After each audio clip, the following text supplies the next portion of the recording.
प्रख्यात शिक्षाविद, भारतीय जनसंघ के संस्थापक अध्यक्ष श्री डॉक्टर श्यामा प्रसाद मुखर्जी जी का आज पावन बलिदान दिवस है। इस अवसर पर प्रदेश शासन और प्रदेश की जनता की ओर से डॉक्टर मुखर्जी जी के बलिदान के प्रति नमन करते हुए उन्हें विनम्र श्रद्धांजलि हम अर्पित करते हैं। हम सब जानते हैं कि डॉक्टर श्यामा प्रसाद मुखर्जी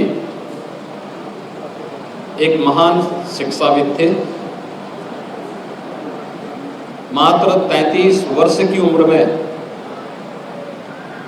कोलकाता विश्वविद्यालय के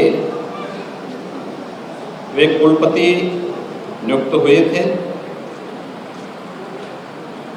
देश की आजादी की लड़ाई में उन्होंने महत्वपूर्ण भूमिका का निर्वहन किया।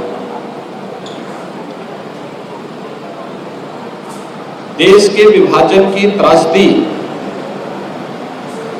को रोकने के लिए और पूरे बंगाल को अंग्रेजों की कुटिलता से बचाने में डॉक्टर श्यामा प्रसाद मुखर्जी जी जैसे राष्ट्र नायकों का एक बड़ा योगदान रहा है। उस दौरान अनेक सामाजिक गतिविधियों के साथ जुड़ने, प्रखर राष्ट्रवादी विचार का नेतृत्व प्रदान करने और देश के अंदर आजादी के पूरे आंदोलन के साथ सक्रिय सहभागिता यह डॉक्टर श्यामा प्रसाद मुखर्जी जी की पहचान बन गई थी। यही कारण था जब 1947 में देश आज़ाद होता है तो देश के प्रथम उद्योग और खाद्य मंत्री के रूप में संयुक्त सरकार में उन्हें भारत की औद्योगिक नीति को आगे बढ़ाने का एक अवसर प्राप्त हुआ था। लेकिन बाद में जब डॉक्टर श्यामा प्रसाद मुखर्जी जी ने इस बात को देखा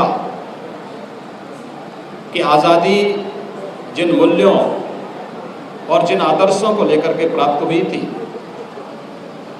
तत्कालीन सरकार उससे विमुख होकर के तुष्टीकरण की पोषक नीतियों को आगे बढ़ाने का कार्य कर रही है, तो उन्होंने सरकार से अलग हट करके बाद में भारतीय जनसंघ के संस्थापक अध्यक्ष के रूप में कार्य करना प्रारंभ किया था।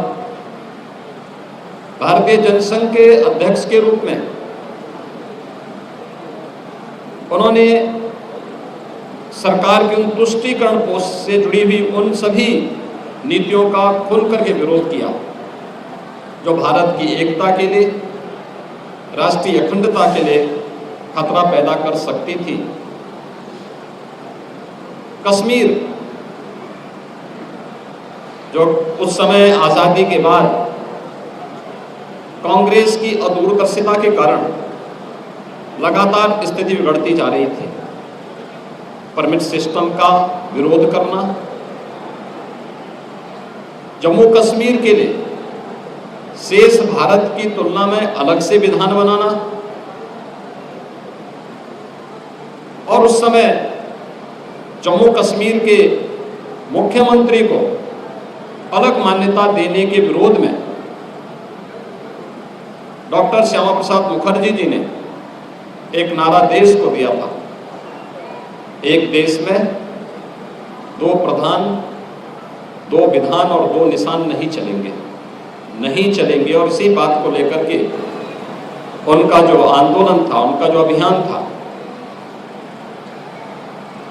उस अभियान को लेकर के जम्मू कश्मीर में डॉक्टर श्यामा प्रसाद मुखर्जी जी की गिरफ्तारी होती है और उनका बलिदान 23 जून 1953 को कश्मीर को बचाने के लिए, भारत की अखंडता के लिए आज भी जानी जाती है। डॉक्टर श्यामा प्रसाद मुखर्जी जी के सपने को साकार किया प्रधानमंत्री श्री नरेंद्र मोदी जी ने, जब 5 अगस्त 2019 को कश्मीर में धारा 370 को सदैव के लिए समाप्त करके भारत का पूरा कानून, भारत के सभी प्रकार की व्यवस्थाएं जम्मू कश्मीर के अंदर भी लागू होंगी और वहां पर लोकतांत्रिक प्रक्रिया पूरी मजबूती के साथ बहाल होगी। यह डॉक्टर श्यामा प्रसाद मुखर्जी जी के सपने को साकार करने जैसा है। आज के इस अवसर पर जब उनका 71वां पावन बलिदान दिवस है, मैं डॉक्टर श्यामा प्रसाद मुखर्जी जी के देश के प्रति किए गए योगदान के लिए, शिक्षा के क्षेत्र में, समाज निर्माण के क्षेत्र में किए गए योगदान के प्रति नमन करते हुए प्रदेशवासियों की ओर से उन्हें विनम्र श्रद्धांजलि अर्पित करता हूं।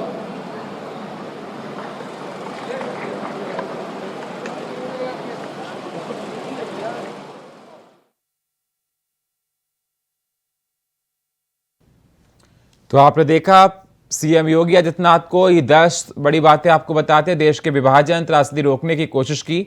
सीएम योगी ने कहा राष्ट्रवादी विचार का नेतृत्व प्रदान करने में अहम योगदान है, भारत की औद्योगिक नीति को आगे बढ़ाने में योगदान दिया। श्यामा प्रसाद मुखर्जी ने डॉक्टर श्यामा प्रसाद मुखर्जी की पुण्यतिथि पर नमन किया। सीएम योगी आदित्यनाथ ने देश की आजादी की लड़ाई में अहम योगदान